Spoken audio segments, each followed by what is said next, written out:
One of the important characteristics of wave motion is the superposition of waves. That is, when two or more waves simultaneously cross through a medium, the resultant energy distribution is affected and is governed by principle of superposition. The principle states that if a number of waves simultaneously pass a point in a medium, the resultant displacement at that point is the vector sum of the displacements due to the individual waves. Mathematically, if y1, y2, y3 and so on represent displacement due to first, second and third waves, the resultant y is vector sum of the individual displacements. In order to illustrate this principle, let's see these three diagrams. In this first figure, we have two waves represented separately. They are crossing a particular point. Wave 1 represented by full length graph, wave 2 by means of a dotted graph, and the resultant is represented by a beaded curve. You can see first wave produces displacement upward, second also upward here. So net displacement at this point is sum of the two, because these two vectors are upwards, they will add up and you will get a net displacement in upward direction. The waves in this figure B, second figure, they have been represented in a different way. This is wave 1, this is wave 2. Here we have represented them on the same graph to save space. And in addition, we have taken A equal to B, that is, the amplitudes of the two waves are equal. Here, because first wave produces displacement in upward direction and second an equal displacement in downward direction, the resultant displacement is 0, as is represented by this beaded curve. So R is equal to vector sum of A and B equal to 0, because A and B are in opposite directions and they are equal. In figure C, we have taken two waves wherein one of the waves, that is first one, has a larger amplitude than the second. A is not equal to B. In this case, the resultant is given by a vector sum of A and B. That is, the net amplitude of the resultant wave is A minus B, because A and B are directed opposite to each other. Having studied superposition of waves, we will now apply this principle and see whether light behaves like a wave or not. The evidence in favor of wave theory came when Young performed his famous double slit experiment to show the interference of light. The interference of light is the phenomena of redistribution of energy in a medium when light waves from two coherent sources simultaneously pass through the medium. In fact, the special setup was required to study the interference of light waves, because the wavelength of light is very small as compared to that of water waves, or for that matter the sound waves. The diagram here on left shows the setup used by Young to study interference of light. Here we have a monochromatic source. Monochromatic means a source emitting a single color or single wavelength light, narrowed down to a fine beam by means of a slit S.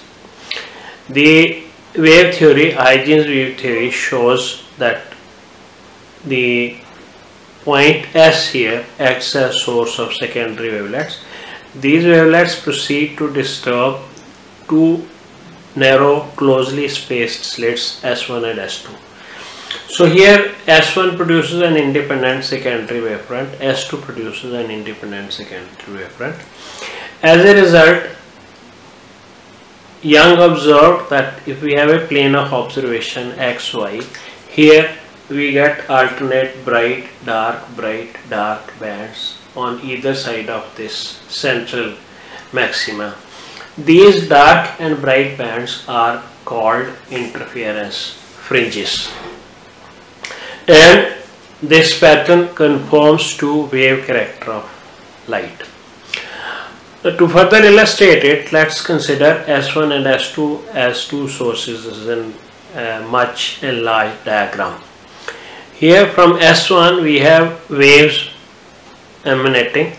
We assume that S1 and S2 are in same phase. That is, when S1 produces a crest, S2 also produces a crest. Here the full line curve represents a crest. The dotted curve represents a trough. So we have crest, trough from S1. Similarly, crest, trough from S2. There are points in the medium where crest meets crest. For example, this point, crest meets crest. That is, we have two displacements in upward direction, producing a maximum displacement in upward direction represented by a dark circle. So you have this point where crests are meeting, this point where crests are meeting, this point where crests are meeting. So these points show maxima or bright points with displacement being maximum and in upward direction. Similarly, we have trough meeting trough. This is trough from S1 and this is trough from S2. Here we have trough meeting trough, trough meeting trough, trough meeting trough, and similarly, you can find more such points. Trough here, means displacement in downward direction. We have two waves producing displacement in downward direction. So again, their vector sum is their addition in downward direction, which is again a maxima represented by a circle with lower half shaded, showing that here we have the downward displacement.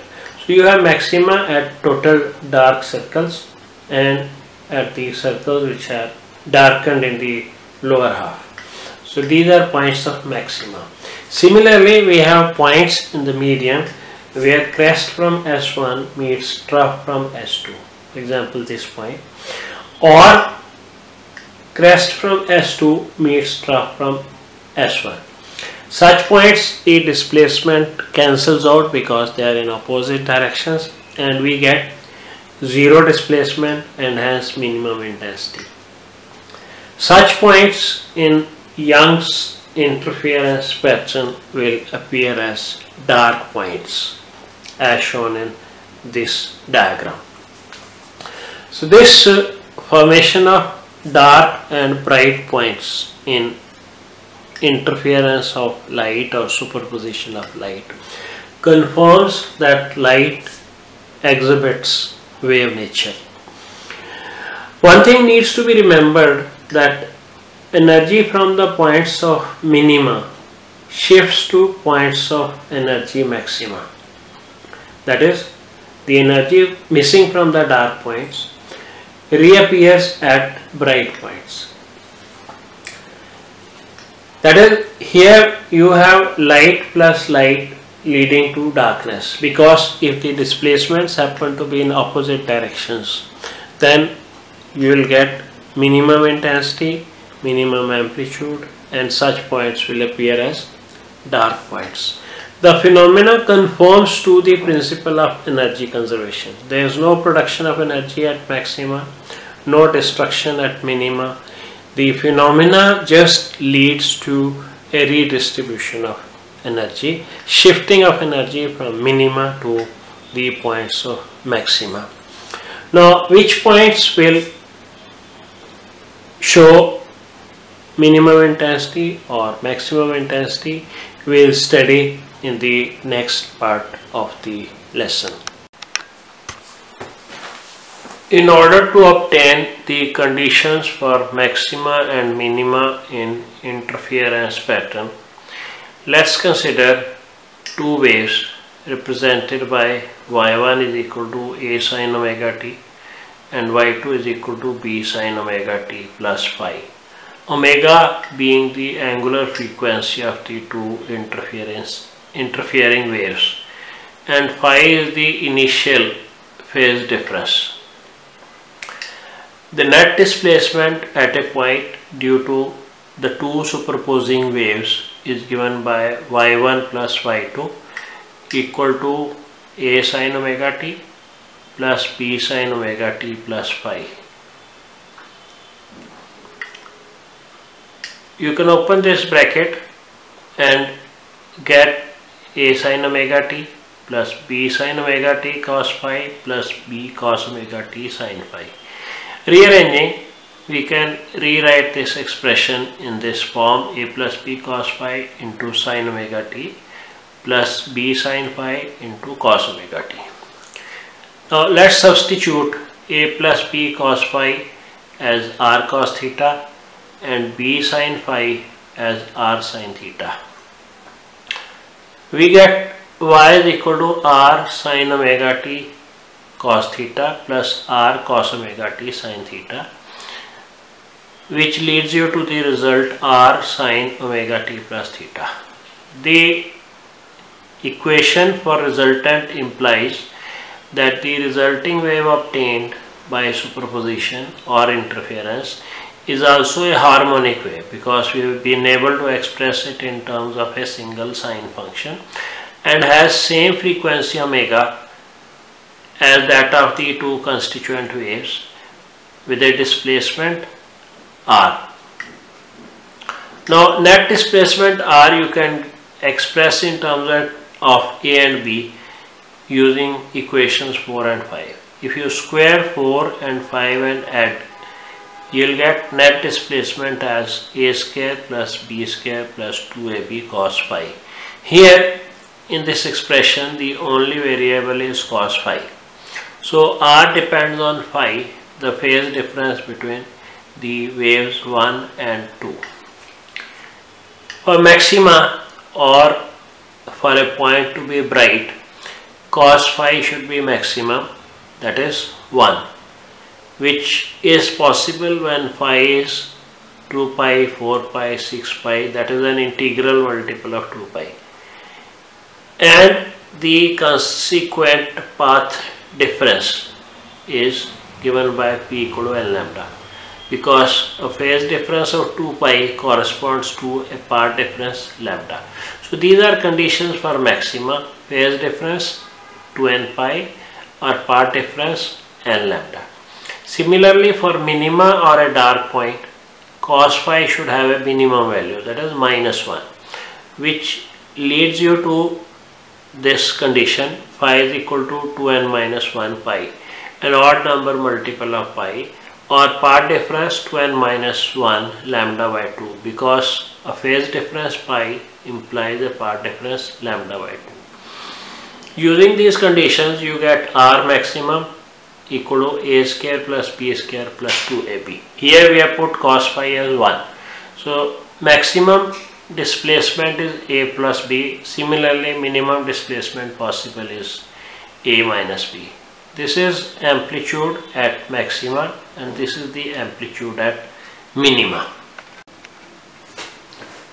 The expression r equal to root a square plus b square plus 2ab cos phi for the amplitude of the resultant wave leads us to intensity ratio in interference pattern.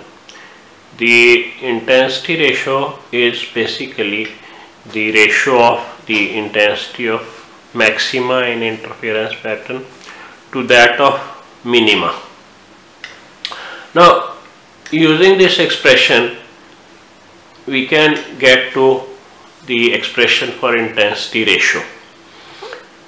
The intensity of a beam is proportional to square of the amplitude. So I will be r square equal to a square plus b square plus 2ab cos phi. A square is amplitude square of the first of the two interfering beams. So we get I1 plus I2 plus 2 root I1 I2 cos phi. For maximum intensity, you have to put cos phi as 1, or you can also get it in terms of amplitude. This is maximum amplitude, so maximum intensity will be A plus B whole square. This is minimum amplitude, A minus B. Minimum intensity will be A minus B whole square. So intensity ratio is A plus B whole square over A minus B whole square. So leading you to this expression, R plus 1 over R minus 1 whole square. Here R is A over B, the amplitude ratio of the interfering beams. The conditions for sustained interference or a permanent interference pattern are: the two sources should be coherent. That is, they should emit monochromatic light of same frequency, either in same phase or with a constant phase difference between them. Because if the phase difference varies with time, the intensity at a point in the interference pattern will also be variable, and hence the pattern will not be visible, because rapid variations of intensity at a point appear as general illumination to a human eye due to persistence of vision. The sources must have equal or nearly equal amplitude, because otherwise the contrast between the maxima and minima is very poor. One thing more is to be remembered here: two coherent sources in general are derived only from same parent source, because two independent sources fail to produce coherent beams. We have seen how interference of light leads to formation of alternate dark and bright bands. Now we'll obtain an expression for fringe width, that is separation between two successive dark bands or two successive bright bands. For the purpose, we will be using Young's double slit setup shown here in the diagram. And before we actually go in to study this setup, it will be of interest to know a few things about Thomas Young, who pioneered this experiment. It's a historic experiment which led to establish the wave character of light. Thomas Young could read fluently at the age of 2. When he was 4, he had already read Bible twice. At the age of 14, he knew 8 languages. And in his adult life, he contributed to understanding of fluids, work, energy, and elastic properties of materials. He was indeed a bright person and has significant contribution to various fields of physics. Coming to the experimental setup, the setup consists of a monochromatic source S, and the light from the source S is narrowed down to a fine beam by means of a slit. By Huygens theory, the slit S acts as a fresh source of disturbances, illuminating both S1 as well as S2. So here S1, S2 again act as fresh sources, and we get interference pattern in the screen XY. Remember, this setup drawn here is not to scale. Not to scale, because small d, that is separation between the slits S1 and S2, is about 1 millimeter, and capital D, the distance between the plane of the slits and the plane of observation or the screen is about 1000 times the separation between the slits. Similarly, this distance y is also very small and capital D is more than 1000 times y. We assume that S1 and S2, they are emitting light in same phase. The point O is equidistant from S1 and S2 because O is on perpendicular bisector of S1 S2. So O receives light in same phase from S1 as well as S2. This point O therefore has constructive superposition, that is, it acts as a bright point. We call it the central maxima. Moving away from O on either side, upward or downward, the intensity at some general point P depends on path difference between light reaching P from S2 and S1, that is S2P minus S1P. To calculate it, we make use of Pythagoras theorem and apply it to triangle S1AP. We have S1P square equal to S1A square plus AP square. S1A is capital D, you can write it as capital D. AP is OP minus OA, that is Y minus half of D. So we get S1P square equal to D square plus Y minus small d by 2 whole square. Similarly, by Pythagoras theorem in S2BP, we get S2P square equal to D square plus Y plus d by 2 whole square. Therefore, these two equations lead us to this expression: S2P square minus S1P square, capital D square will cancel out and you are left with this part equal to 4y into d by 2 or 2yd. This expression on left hand side, you can apply the formula a square minus b square equal to a minus b, a plus b. This is part difference. And S2P plus S1P, S2P plus S1P is approximately 2D. Remember, this diagram is not to scale. S1, S2 is very small and so is OP. So it is a very good approximation, S2P plus S1P equal to 2D, leading us to the result P, that is part difference, equal to Y d by d. Now intensity at P will be governed by this part difference. If the part difference is integral multiple of wavelength, we get a maxima or a bright fringe at such a point, and if it is odd number multiple of lambda by 2, we get a dark fringe or minima, that is P equal to n lambda for maxima, 2n minus 1 lambda by 2 for minima. Therefore, position of nth maxima we can get by subjecting this equation to these two conditions. So position of nth maxima yn is n lambda d by d, and next n plus 1th maxima will be given by n plus 1 lambda d by d. The fringe width is separation between two successive maxima, that is yn plus 1 position of n plus 1th maxima minus position of nth maxima equal to lambda d by d, which implies beta is equal to lambda d by d.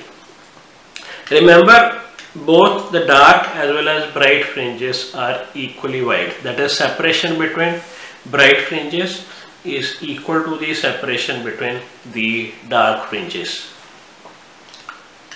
which we can see here. For nth dark fringe, the position is given by 2n minus 1 lambda d by 2d. Similarly, for next, that is n plus 1th dark fringe, we have this condition 2n plus 1 lambda d by 2d. Here you have to put n equal to n plus 1. So subtracting the positions, you get beta is equal to lambda d by d again, which implies the fringe width is proportional to wavelength. The fringe width is proportional to capital D, that is separation between plane of slits and the screen, and is inversely proportional to separation between the slits. That is why the slits are closely spaced, that is this distance is kept very small, and the sources are intense because this distance is large, and we should get light of sufficient intensity even at a distance of about 1 meter from these two narrow slits. The experiment gives us expression for fringe width and is useful to establish the wave nature of light, and secondly it is also an experiment which helps in accurate measurement of the wavelength of light if we are able to measure the fringe width. So that will give you lambda is equal to beta into small d over capital D.